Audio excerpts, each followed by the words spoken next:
dining out is an activity that all of us enjoy doing. It's very popular, but we also know that it's an activity that carries some risk.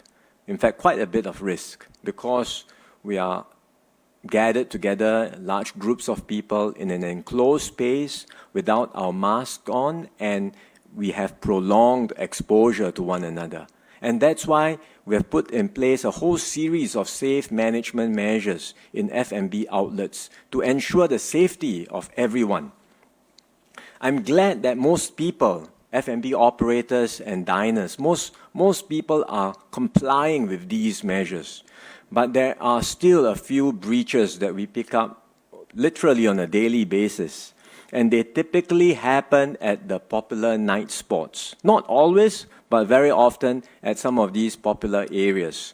What sorts of breaches? Well, you would see people drinking after 10:30, finding all sorts of ways to disguise their alcohol, but we catch them anyway. You see people not wearing masks. You see gatherings of more than 5, or perhaps people across multiple tables intermingling with one another. And very often, this happens in a private room because they think that no one is watching, and therefore we book a private room, multiple tables, and we can have our own private gathering. Like I said, we do not think this is happening everywhere, but there are these few breaches that we have been picking up. And the operators who are doing this are causing unnecessary risk to their diners. And I think it's also not fair for the majority of operators who are complying with the rules. And yet these few are taking their chances and breaching the rules. So our enforcement agencies will be stepping up spot checks as well as enforcement actions.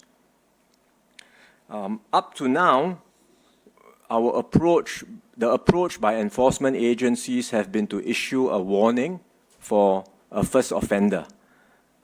But I think enough time has transpired for the entire F&B industry as well as for diners to understand what the rules are and to comply with them.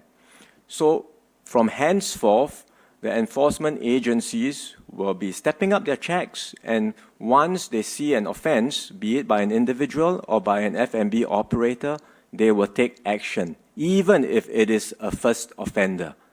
And the actions, the enforcement actions, could be in the form of a fine, or it could even take the form of the closure of the premise if the breach is severe enough. For example, if the enforcement officers go in and detect multiple breaches within one venue at any particular time, then they may very well require that place to be closed. Right? So these are actions that we will be taking in order to ensure the safety of everyone when they are out dining.